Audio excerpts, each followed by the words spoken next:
आम आदमी पार्टी के आरोपों पर बीजेपी नेता सुधांशु त्रिवेदी प्रेस कॉन्फ्रेंस करें, सुनिए क्या कह रहे हैं। एक नीतिगत निर्णय था। मैं पहले उसकी 4 लाइनें अंग्रेजी में आपके सामने बोलता हूं, उससे आपको स्पष्ट हो जाएगा कि इस नीति का मंतव्य क्या था। The Delhi excise policy for the year 21-22 says that no manufacturer or retail licensee shall be allowed to apply for wholesale license or vice versa. If wholesaler and manufacturers / retailers are common entities, there is a possibility of formation of syndicate leading to overcharging, brand influencing and pushing by entry into arrangement with certain brands at the cost of the exclusion of others.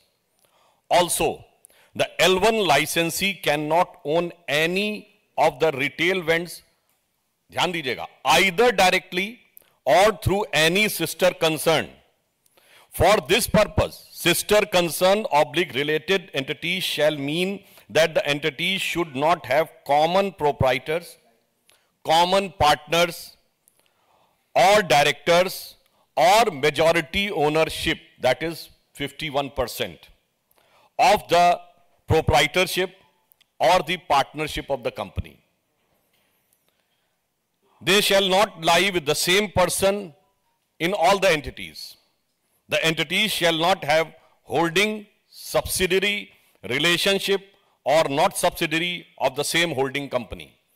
कहने का तात्पर्य यह है कि आबकारी नीति का सबसे बड़ा नीतिगत विषय यह था कि उत्पादक, वितरक एक समान नहीं होने चाहिए, क्योंकि इससे यह संभावना रहती है कि वो बाजार में अपना एकाधिपत्य बनाकर आगे जाकर मनचाहे तरीके से दामों को प्रभावित कर सकते हैं। और जब यह कहा गया कि प्रोड्यूसर, रिटेलर एंड डिस्ट्रीब्यूटर, यानी कि उत्पादक, वितरक अगर एक नहीं होने चाहिए तो वो कंपनियां किसी भी प्रकार से एक दूसरे से संबद्ध नहीं होनी चाहिए।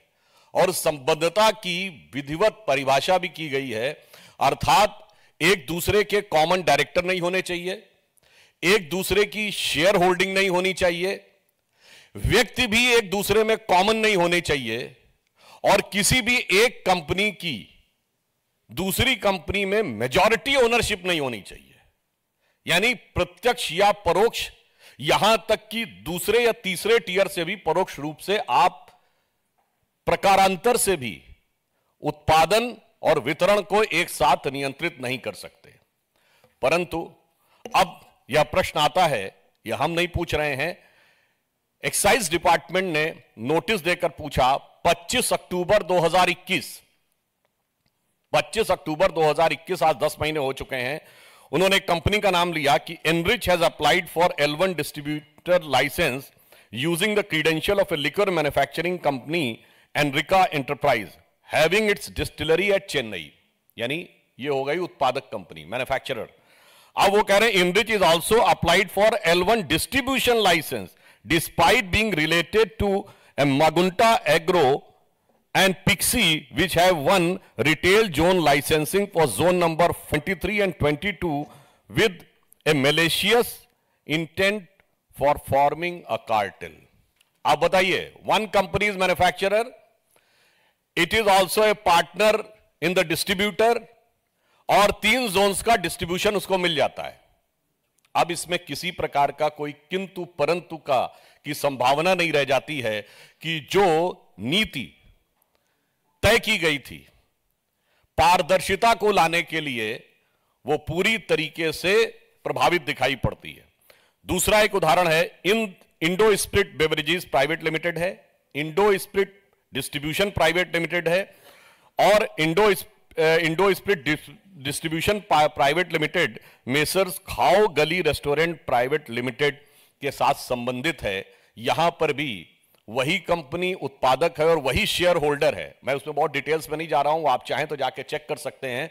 और यह भारतीय जनता पार्टी का आरोप नहीं है, यह एक तथ्य है जो आबकारी विभाग ने 10 महीने पहले दिल्ली सरकार से पूछा, तो अब दिल्ली सरकार यह कह के बचाव नहीं कर सकती कि हमारी जानकारी में नहीं था, हम जांच कराएंगे। इससे बिल्कुल साफ हो जाता है कि इन लोगों ने आबकारी नीति में जानकारी में आने के बाद पूरी तरीके से उद्देश्य के साथ बात की है।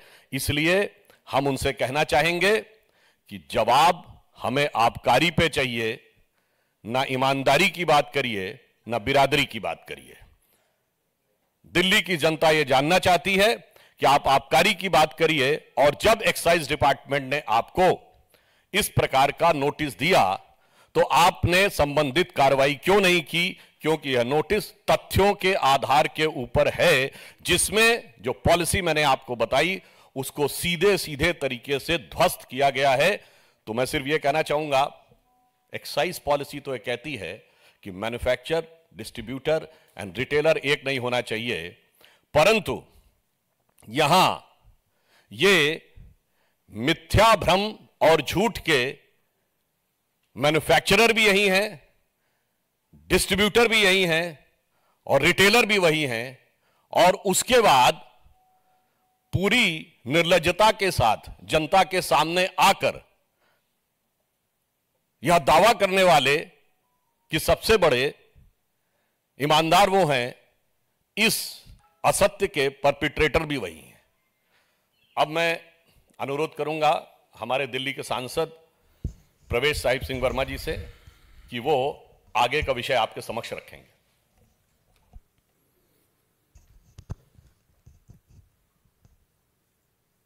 धन्यवाद सुधांशु जी। सभी मेरे पत्रकार मित्रों,